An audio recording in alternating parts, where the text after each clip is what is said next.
So there's a new president, new administration, and people are trying to think good for the Jews, good for Israel, and you're telling us about the connection really between the Trump family and Jews, Jewish community. Yes, Mr. Fred C. Trump, father of the current president, was a man who was a builder, and he built a community in Brooklyn right after World War II, and most of the families that moved into this community were Jewish.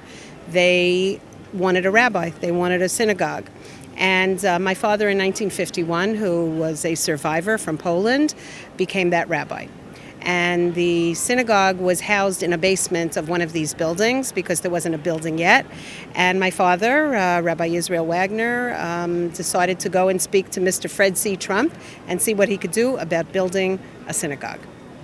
At that point, a friendship that lasted 49 years began, and Rabbi Israel Wagner, Olav Hashalom, and Mr. Fred C. Trump, of blessed memory, became dear friends, and Mr. Trump became a huge supporter of the synagogue. He said, "I will donate the land, you will build the synagogue," and he helped yearly with donations. If my father ever had a family that was down and out and needed help, he would go speak to Mr. Trump and help would come.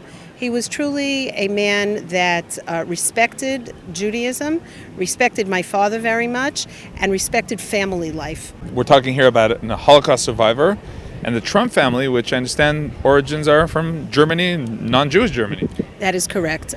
Fred C. Trump's parents were German. This was not anything that came up a lot, but he certainly knew my father was a survivor. And many of their talks, and they had many talks, were about things that happened during the war, after the war, and the new chance for Jews in America to start life again. So, as a daughter of this Holocaust survivor, what do you know to tell us about the son of this really friendly businessman?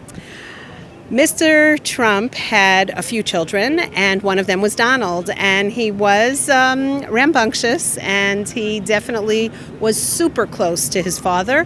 He worked from him from an early age, collecting quarters in washing machines that people used to use, working his way up, but sharing his father's dream of being a builder that I have known and always heard about. And his father was less flamboyant. His father was basically a man who worked hard and provided and loved his family. And the only thing I do remember as a child is he used to come visit the building that we lived in, and he would come in a limousine. And he always thought it was very funny because my mother, the Rebbitzin, used to love to wash my father's car and shine it.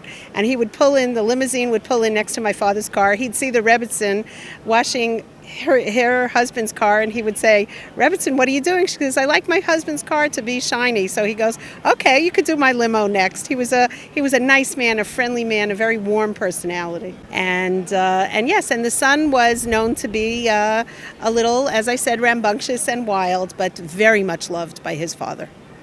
So today, as really many people are concerned, worried, trying to understand what the situation is, what are your thoughts when you see the new administration, the hopefully good connection with Israel, the Jewish people? Well, I'm very hopeful. I believe that the hand of God was in this entire process.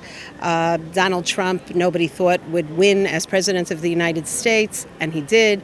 I think that we see a lot of unnatural things. People have to give him a chance. I know he's spontaneous, and sometimes he seems to make decisions very quickly, but I believe that he wants a strong America. I believe that he has pride in it, and I believe that that includes having Israel as a close friend and ally. And I believe that his background and his family and his father and his mother as well, who loved Jews and were close to certain Jews and continue to appreciate the Jewish way of life, I really hope that that will show us here in Israel a friendship that will last a long time.